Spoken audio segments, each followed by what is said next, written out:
Després de 8 anys d'existència, la segona generació de l'Audi Q7 va fer la seva aparició a finals del 2014. Ara, el SUV més premium d'Ingolstadt s'omple de més tecnologia i millores mecàniques.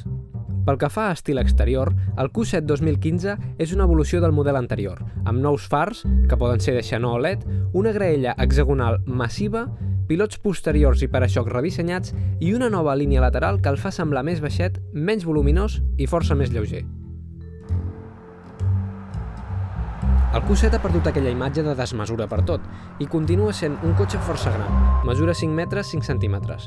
Ara sembla més raonable. Impressiona també la seva amplada de 1,96 metres que s'imposa sobre la carretera i no diguem en passos estrets o maniobres en la ciutat. Funcionalment, el nou Q7 es construeix en una nova plataforma MLB Evo. Conserva la mateixa distància entre eixos de 2,99 metres, però la seva habitabilitat interior ha pujat molts enters. És possible equipar, en opció, una tercera fila de seients que ens ofereixen 2 places perfectament utilitzables per un adult si no pensem en fer un viatge gaire llarg.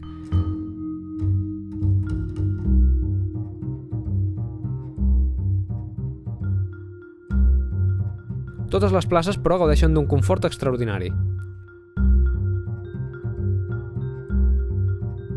L'interior, d'altra banda, és on els canvis massius poden ser vistos i sentits. El nou Q7 compta amb un davantal de disseny marcadament horitzontal que mescla a la perfecció el minimalisme amb el luxe. Sembla dissenyat per algun deixeble de l'escola Bauhaus.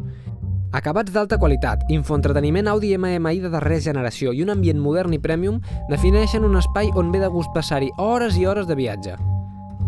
Els equipaments de seguretat activa són inacabables. Control de velocitat adaptatiu dinàmic que funciona junt amb el reconeixement de senyals, detector d'angle mort, lane assist, assistent de retencions, visió nocturna o detecció de peatons. Amb el Q7 poc importa el destí. Amb un potent motor turbodièsel V6 que eroga 272 cavalls, el Q7 avança potent sobre la carretera en qualsevol circumstància. A l'asfalt és noble i fàcil. Destaca el seu silenci de rodadura que aporta un plus de confort i benestar. Bé, doncs, ja estem al volant del nou Audi Q7. Recordem, portem un motor de 6 cilindres, 3 litres, 272 cavalls, 600 Nm d'aparell i bé, tot això per moure prop de 2.300 quilos. En posar-nos en marxa, el primer que sorprèn d'aquest cotxe és el confort extraordinari que es viu a dins i la suavitat amb la que es mou. En cap moment sembla que estem movent una mole d'aquestes dimensions. I ara anem a enfrontar-lo a una de les nostres carreteres de proves, i aquí és on podem comprovar ben bé si aquesta suspensió pneumàtica opcional que equipa i els driving modes, el que tenim aquí a l'Audi Drive Select, podem veure si realment quan el posem en dinàmic, que és el que anem a fer a continuació, el cotxe és capaç d'oferir-nos alguna cosa que s'aproximi a un comportament esportiu. Anem a fer els primers revolts de veritat.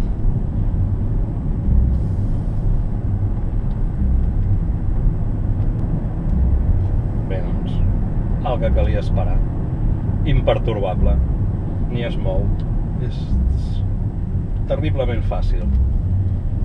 Apuntes allà on vols anar, el cotxe hi va, dones una mica de gas per ajudar a la sortida del revolt, el cotxe respon, sigui quina sigui la marxa que portis posada, sigui quina sigui la relació a la que giri el motor, amb 600 metres d'aparell podeu comptar. A més, dona una sensació estranya aquest Q7. De fora és immens, és mastodòntic, però realment, des del lloc de conducció, no dona en cap moment la sensació de que portis un cotxe tan gros. Per tant, no t'intimida. Tots els tactes són superdirectes, direcció, suspensió, gas. Alguna transició del canvi de marxa es ve una mica filtrada, però bé, cap problema.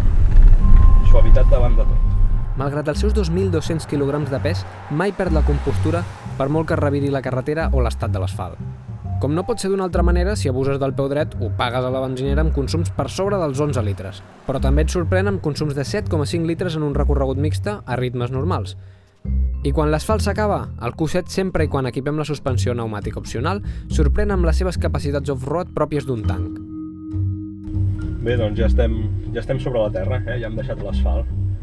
Tenim una pista senzilleta, sense grans dificultats. Qualsevol turisme en compte hi passaria, aquí podrem passar amb una mica més de tranquil·litat, sense vigilar tant pels baixos. El primer que fem és col·locar el cotxe en posició off-road.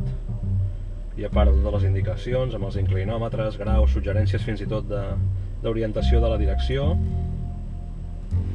que veiem és com la suspensió pneumàtica s'està inflant i el cotxe s'està aixecant. Com us he dit, farem dues coses molt senzilles. Pista, però sí que tenim aquí un obstacle que és molt tonto, és un petit talús de terra, però que provoca dues coses. Un petit creuament de ponts i, com que és de terra suelta, la manca absoluta de grip. I és molt tonto, però o pugen o no pugen. Anem a veure què fa aquest cosset, aquest mastodonte de 2 tones i mitja. Portar 2 tones i mitja, evidentment, farà que costi més de pujar-lo.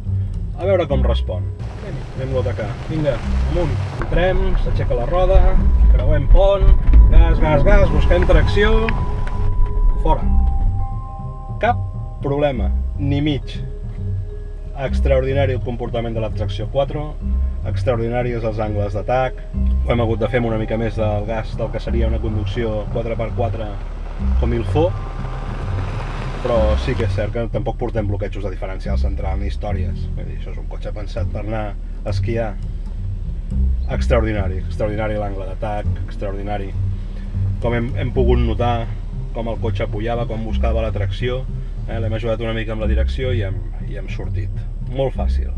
Gràcies a la seva alçada extra, la seva capacitat de tracció i les seves ajudes electròniques, el Q7 és capaç d'afrontar obstacles que mai s'havia plantejat l'usuari mig d'un gran subpremium. En definitiva, el nou Q7 ens ofereix en un sol pack imatge, confort per a 7 ocupants, prestacions destacables i versatilitat d'ús. El familiar ideal per anar-se'n a la fi del món, encara que la ruta no estigui asfaltada.